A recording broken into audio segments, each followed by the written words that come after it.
Hello fam. Today I will share you the second part of syntax. बच्चों मैंने आपको बताया था कि मैं आपको सिंटैक्स का सेकंड पार्ट में कुछ ऐसे इम्पॉर्टेंट सिंटैक्स बताऊंगी जो मोस्ट प्रोबेबली आपको बोर्ड एग्जामिनेशन में आ सकते हैं। तो आज उन्हीं सेंटेंसेस की हम आज की वीडियो में बात करेंगे। तो देखिए बच्चों, my first sentence is my hairs are black.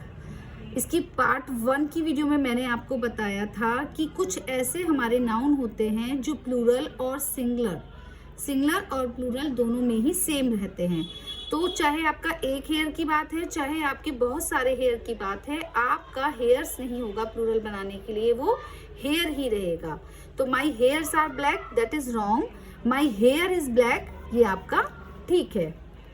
ठीक है, next, my pants are loose. My pants are loose, my pant is loose. अब आपको ये बताना है बच्चों कि इसमें कौन सा वाला सेंटेंस ठीक है। मैंने आपको टेस्ट करने के लिए ये दोनों सेंटेंस लिखे हैं, आपको बताना है कि इसमें कौन सा सेंटेंस ठीक है, क्योंकि ये मैं आपको पहले अपनी पार्ट 1 सिंटैक्स पार्ट 1 वीडियो में बता चुकी हूँ। तो बिल्कुल सही पहचाना बच्चों आपने। My pants are loose, that is correct, ये आपका करेक्ट है। माई पैंट इज लूज, ये आपका रॉन्ग है, क्योंकि बच्चों पैंट, ट्राउजर्स, ये मैंने आपको बताया था, ये कुछ ऐसे नाउन हैं जो कि एक जैसी दो चीज़ों से, दो पार्ट से जब मिलकर बनते हैं तो उनके लिए हमेशा हमें प्लूरल वर्ब ही आती है और प्लूरल में ही उनको बोला जाता है। ठीक है, जैसे स्पेक्टिकल्स हैं, वो दोनों आईज के लिए होते हैं, तो दोनों का एक जैसा पेयर बनके एक स्पेक्टिकल्स बनता है। तो इसीलिए आपको इसमें फर्स्ट वाला ठीक है आपका, my pants are loose. Next, Ritu has a 50 rupees note. अब देखो, मैंने ये भी आप लोगों को पहले बताया था, पार्ट 1 की वीडियो में मैंने सारे रूल्स आपसे शेयर किए थे। यहाँ पर मैं आपको इम्पोर्टेंट जो सेंटेंसेस हैं सिंटैक्स के, वो आपके साथ शेयर कर रही हूँ। तो रितु हैज 50 रुपीज नोट। अब आप बताइए बच्चों कि इसमें क्या रॉन्ग है कि जब आपके रुपीज के आगे कोई नंबर है तो आपको उसमें जो अमाउंट है उसमें एस या मतलब प्लूरल की फॉर्म में उसको शो नहीं करना है, क्योंकि इसके आगे अमाउंट दिया है यहाँ 2, 3, 4, 5, 50, जो भी कोई नंबर अगर आपको दिया हुआ है तो आप उसको फिर सिंगुलर उसमें ही प्रेजेंट करना है। जैसे Ritu has a 50 rupee note. ठीक है, do not insult the poors. Poors कुछ नहीं होता बच्चों, do not insult the poor. Eat anything what you like, wrong. Eat anything that you like. Next, it is me who did it, wrong. It is I. जब भी आपको इस तरीके का सेंटेंस आएगा, जरूरी नहीं है यही सेम हो, लेकिन इसके कॉन्सेप्ट को समझिए बच्चों कि आपको क्या करना है। इट इज आई, क्योंकि इट इज मी जहाँ पर इस तरीके से सब्जेक्ट के रूप में यूज हो रहा है, तो मी हमेशा ऑब्जेक्ट के रूप में यूज होता है, कभी भी वो सब्जेक्ट के रूप में यूज नहीं होता है। नेक्स्ट, ध्यान से देखिएगा बच्चों, each student has passed, neither book is useful. तो मैंने आपको पार्ट 1 की वीडियो में ये रूल आपको समझाया था, ईच, एवरी, नीदर, ईदर, इन सभी के साथ आपको सिंगुलर नाउन आता है और सिंगुलर ही वर्ब आप यूज करते हो। ठीक है, इनके साथ आपको सिंगुलर वर्ब ही यूज करनी है। Each student has passed, neither book is useful, each, every, neither, either, इनके साथ आपको सिंगुलर वर्ब ही यूज करनी है। Ram is older than Shyam, correct. Muskan is my eldest daughter, correct. ये मैंने आपको इसलिए करेक्ट रख लिए हैं क्योंकि ये रूल मैं आपको पहले समझा चुकी हूँ।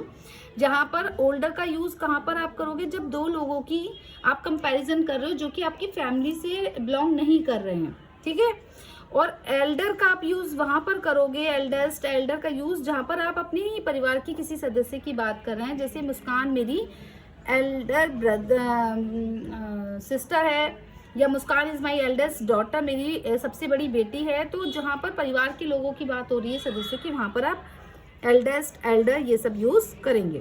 कंपैरिजन आपको जब करनी है किसी दो व्यक्तियों के बीच में, तो आप ओल्डर प्लस देन का यूज करेंगे। अगर मैं यहाँ पर कहती कि मुस्कान इज माई ओल्डर डॉटर या ओल्डेस्ट डॉटर, तो डेट इज रॉन्ग। ठीक है, बच्चों समझ आ रहा है? अगर आपको कोई भी जो मैं आपको वीडियोस बनाकर दे रही हूँ या आपको जो मैं समझा रही हूँ उसमें कोई भी अगर आपको डाउट रहता है बच्चों, तो कमेंट सेक्शन में आप ये मुझे ज़रूर बताएं ताकि मैं आपकी उस डाउट या क्वेरी को सॉल्व कर सकूँ। Next, Ritu is senior than her friend. तो बच्चों जब एक ही जैसे दो लोगों की, एक ही जैसे व्यक्तियों की या एक ही जैसे चीज़ों की तुलना की जाती है तो देन का यूज नहीं होगा बच्चों। क्या लगाना है आपको कंपैरेटिव में? टू। क्या लगाना है कंपैरेटिव में? To. Senior, Ritu senior than her friend, Ritu senior to her friend. To का यूज करना है, भूलिएगा मत। कंपैरेटिव डिग्री में जब एक जैसे लोगों की तुलना या एक जैसी वस्तुओं की तुलना होती है तब। He came sooner than me. He came sooner than I. इस तरीके का जरूर बहुत इंपॉर्टेंट है, आ जाता है बच्चों, तो आपको याद रखना है। He came sooner than me की जगह आपको लगाना है He came sooner than I. वो मुझसे पहले वहां पर पहुंच गई थी। Next, this house is dusty, filthy and stinky. तो आपको क्या करना है इसमें? देखिए कोई ऐसी पार्ट ऑफ स्पीच में या ग्रामेटिकल या आपकी पंक्चुएशन में किस में आपको लग रहा है कि यहाँ पे हमें करेक्शन करना है? यस, यू आर राइट बच्चों। यहाँ इसको अगर हम देखेंगे ग्रामेटिकली ये बिल्कुल ठीक है, सेंटेंस जो वर्ड की फॉर्मेशन है वो बिल्कुल ठीक है, बट यहाँ पर आप ध्यान दीजिए, this house is dusty filthy. दो अलग अलग चीज़ों को आपको बताना है बट आपने कोई कॉमा यूज नहीं किया है, तो यहाँ पर पंक्चुएशन से रिलेटेड मिस्टेक थी बच्चों। This house is dusty comma filthy and stinky. अब इन दोनों को अलग करने के लिए तो एंड पहले से यहाँ पर है, बट इनको और इनको अलग करने के लिए हमें कॉमा यूज करना है। तो मैंने कहने का मीनिंग ये है कि आपको पंक्चुएशन पर भी ध्यान देना है, कहीं क्वेश्चन मार्क नहीं है, या जैसे आपको पता है एक्सक्लेमेशन में आउच, हुर्रा, ब्रेवो, अलास, इस तरीके के वर्ड के बाद अगर एक्सक्लेमेशन का मार्क्स जो है वो मिसिंग है तो वो आपको ध्यान रखना है। मतलब कि ये आपके जो बेसिक, जो हम बचपन से फर्स्ट सेकंड थर्ड से बनते बनते बनते हम 10th 12th तक आते हैं, तो वो जो चीज़ें होती है ना जो कॉमन सेंस पर बेस्ड होती है उस पर भी आपको ध्यान देना है बच्चों। Milk is preferable than coffee. तो मैंने आपको बोला था कि दो एक जैसी चीज़ों के बीच में जब तुलना होगी और कंपैरेटिव डिग्री आप यूज़ कर रहे हैं तो आपको देन की जगह किसका यूज़ करना है? टू का। और ये बहुत ही इंपॉर्टेंट है बच्चों। हो सकता है मिल्क और कॉफ़ी ना आए, कुछ और दो चीज़ों के बीच में आपको कंपैरिजन आ जाए कंपैरेटिव डिग्री में, तो आपको याद रखना है कि देन की जगह आपको क्या लगाना है? टू। समझ गए? कई बार बच्चों ऐसा होता है कि उसमें ऐसा आपको आ जाता है कि milk is more preferable than coffee, तो आप समझ नहीं पाते कि मोर भी आपकी कंपैरेटिव डिग्री है, तो आप सोचते हो कि यहाँ पे कंपैरिजन ही तो हो रहा है, तो milk is more preferable to coffee, तो आपको लगेगा कि टू भी लगा हुआ है। तो अब यहाँ पर हमारी मिस्टेक क्या है?